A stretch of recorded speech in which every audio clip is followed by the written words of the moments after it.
What we're going to talk about is positional control. We're going to talk about it from pretty much every position. Okay, so the first thing to understand is that every escape that Lewis has starts by him turning. Okay, it doesn't matter what he does. That's pretty much every escape he has to turn before he does anything. So what we need to do is we need to stop that turn before it ever happens. Okay, now basic principle. If Lewis tries to roll over in that direction, I have two options: roll in that direction. The first thing is I can stop this side from turning over. Okay, I can do it on his shoulder, go that way. I can roll over again. I can do it by pulling his hip. You know, pretty simple. I can do it by roll over that way, pulling his knee, all these kind of different things. I can do it by pulling his arm. The other option I've got is if Lewis tries to roll that way, I pull up on this side and stop it. Turn back towards me. I can do the same by pulling up on his hip.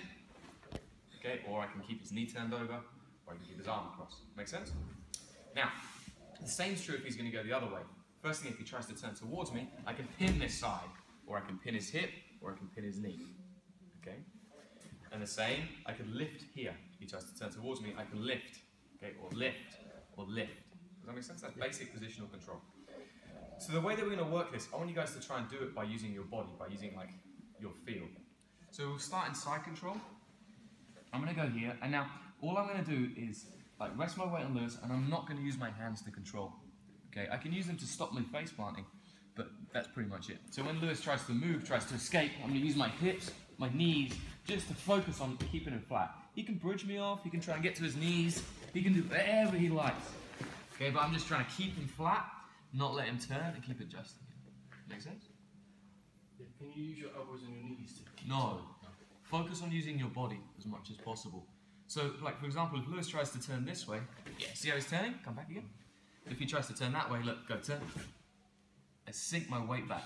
Yeah, I'm kind of pulling myself back towards him. If he tries to turn towards me, I push my chest forwards a little bit. Okay, now I can use my knees to kind of block his legs and things like that, but really focus just on your adjusting your body weight to different positions. You can now start to use one arm. Okay, so you've got kind of two options.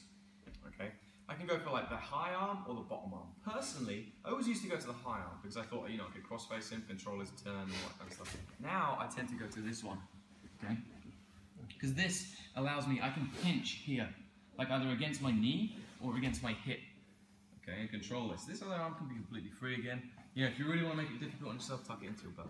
Alright, but now when Lewis tries to turn, or move, or do anything, look, I can close this off.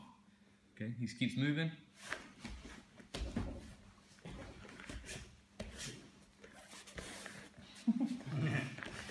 It just keeps moving. See what I mean? By using this arm, I can stop him. Like I'm closing my elbow next to his side. I'm driving my knee. Spin around a little bit. I'm driving my knee and my elbow together. Okay, so he tries to move left and right, like wiggle his hips. It's hard, and he falls into that space. Here now, once he's started to turn that way, I'm not going to let him come back down to the ground. I'm going to pull this arm in. So now he can't really go either way. If he tries to turn, look, I'm already stopping that turn because he's resting on my thigh. Okay, if he tries to turn away from me, I'm already controlling that by using my arm here. Alright, so that's why I do this. You can do a similar sort of thing with this crossface, but it's a little bit harder because I'm not controlling on this far side in the same way. Does that make sense? Like here, I can crossface him, so if he tries to turn towards me, it's pretty good, but I don't really have that much control if he tries to turn that way. Okay, I can pin down on his shoulder, like here, turn. I use my chin, stop him turning, but it's a little bit tricky. But it's up to you, try both arms. We'll go for slightly longer. Person on the bottom, you can use both arms, you can try and escape, bridge, push, turn over. The only thing I'd say is, don't just roll flat, okay? Don't just kind of roll over, like all the way down flat like this. This is bad, okay? It's not a proper escape, you're just gonna get choked out a lot. You guys are doing well with your defensive posture, right? Keep your elbows in, everything's nice and tight. If I rest on Lewis's forearms here, he's in a strong position, right? He can use this frame to kind of start pushing me up. He can use it, yeah, to create space, okay? That's great if I'm rested here. So what I try and do is I don't rest directly here, I rest here. Okay, so if I'm like this, I think about transferring my weight this way. Now if he tries to lift me, it's a lot more difficult. Okay, because this is where he's strong, this is where he becomes weak. I pin this, he tries to lift me up, and it's very hard. The other thing that I would do is shift my weight down this way, like right onto the ends. So I've gone from being flat, or I'd shift this way. Now if he tries to lift me, again, it's hard, okay? Makes sense? So I don't rest on his frame, I take that out. The other things that I can do, which takes a little bit more skill, is he's strong here. What I try and do is get inside this to here. So when I rest on this, now if he tries to lift, it's way, way harder again. So I'm continually thinking about that. I'm not resting on just centrally on his frame. Even when we're doing this single arm thing, I'm thinking, right, okay, where am I on my frame? Okay, I'm gonna drop this. Why do I drop this leg? Why do I drop this leg? Because I went from here, where I'm resting on his frame, put the legs down for me. Here, where I'm resting on this frame, to here, where I'm resting on his elbows. Okay. The same, I might feel like I'm really high, and I drop it this way instead. So I drop towards his head. Now, if he tries to lift me again, it's very difficult. Not impossible, but difficult. So I'm thinking about this when I'm in these positions. Okay, look, I'm here. Lewis has got good defense to start with. Okay, I just try and, like, look, oh, here we go. I've shaken this arm out. I went from being here, where I'm on his frame, I went over to here. Try and lift. Taking his frame out. Or I go do the same thing. He's got his frame. I sink my body weight back against that one arm lift and take out the arm. Okay, so I'm neutralizing his frame by doing this. And then I just fill those gaps with my body so that he can't come back. Alright guys, so I want you to just be in this position. Okay, we can use both arms now, but I don't want you trying to like crush. Focus again on just keeping your partner flat. Lewis is starting to move. Yeah, you're like, keep him flat. He tries to keep moving. Just move it. Okay, I'm just keeping him flat. Okay, taking away that space and just being like a sandbag. Oh, that's hurting me, so I'm going to take that off. Okay, if I can use my body weight to control him, keep moving. Use my body weight to control him, my hands can be free to pick his grips, block his legs. He keeps moving. Okay, adjusting.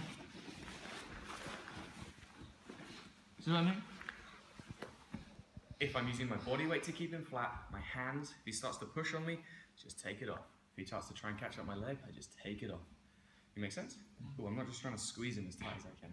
Cool. Okay, so we've talked about this before. So we've got 3 lines of defense.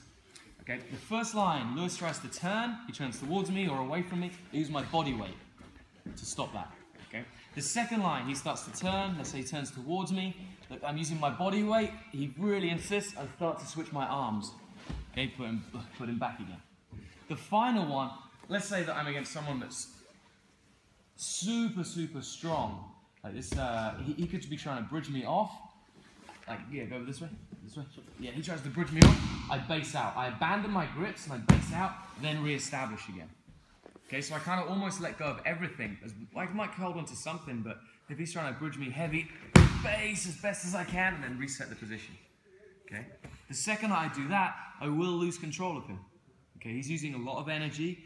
He's bridging me off, but I'm staying on top. Now he's going to continue his movement. I have to think about how I'm going to defend that, like shifting my body weight again, pulling his legs out, and then going from there. Does it make sense? So first I try and stop him. Okay, so I'm using my body weight. Then when he tries to go, like if I can't use my body weight, do something. I don't know what. Can't use my body weight, I switch and start using my arms as well as my body weight. Then if he's really explosive, he's trying to bridge me off, I abandon, and then I resettle my position, looking to go to the next thing. Okay. Know that if he bridges that direction, he's going to come back the opposite way if I stop it, more than likely. It's very difficult for someone to bridge. Let's try it. Lewis, you're going to bridge that way, hold it up, bridge and hold. Now try and bridge again, without coming back down. Okay, let's try it one more time. So bridge and bridge again. Dude, can't do it. Okay. Can you bridge and then come back this way? Pretty easy. It's a big difference, all right? So that's super, super important. I guess the final level that I might use as well is when we're here. Like I feel like I feel him as he's about to explode. Let's say I feel him start to tense, I just change position. Okay, knee on belly, or I go north-south, or I do something, right? In that change, he's lost that. He's no longer defending where he was, he's got to defend where I am now. Okay, guys, so that's the final thing. If you feel like you're going to be bridged over, like he's bridged me over this direction, yeah, I'm not going to just hold, I'm not going to do it one more time. I'm not going to just keep this and then let it happen. Okay, I feel like I'm about to be bridged over, face out, then I come back and start closing off this space again. Okay, and then again, I'm adjusting my hips, controlling my body weight and controlling my grips. Okay, I'm not like this. I'm not rounded. Okay, because if Lewis goes to bridge, I do a forward roll. What I'm doing is I spread my weight out. Okay, so I'm trying to keep like my posture straight. Okay, and it sinks down over the top of it. Make sense? So I'm not kind of here and on the top of my head. I go to the forehead. Now, if Lewis tries to bridge me over, see, it's not the same. I'm not falling through. Now I can come back pretty easily. It's a really important detail. So use this in all things. Anytime that you tuck your head, you're going to be rolled. Okay, so you want to make sure that when you're here, Lewis tries to go now. Look, I'm not doing that roll. Okay, that's a really, really key concept. So even when I'm in these positions here, look, he tries to bridge. This is my forehead. If I do this, this is the only thing that's changed. Lewis bridges. Oh, he can throw me off. I didn't hold any tighter. I didn't do anything different. The only thing is I changed my posture. So when you're on top, be like that. Yeah, here, look. Stretching my spine out. Okay, not rounding it through. You stretch it out. Now when he goes to bridge me off, it's a lot more difficult. Make sense, guys? It's the final point you need to get. Not hunched and rounded, but elongated and flat. Face planting the floor continually. Okay, your face acts like an extra hand to post outward. So a lot of the time, if Lewis is starting to bridge me this direction, look, my face can hit and my hand can hit. Okay? Or he goes one more time. My face can hit and then my hand can hit. To give me like an extra push back. Alright? Always trying to control one hand and the other. Yeah, if you can do. Control with one. So you're only ever changing one thing at a time. Okay, one side to the other. Make sense, guys?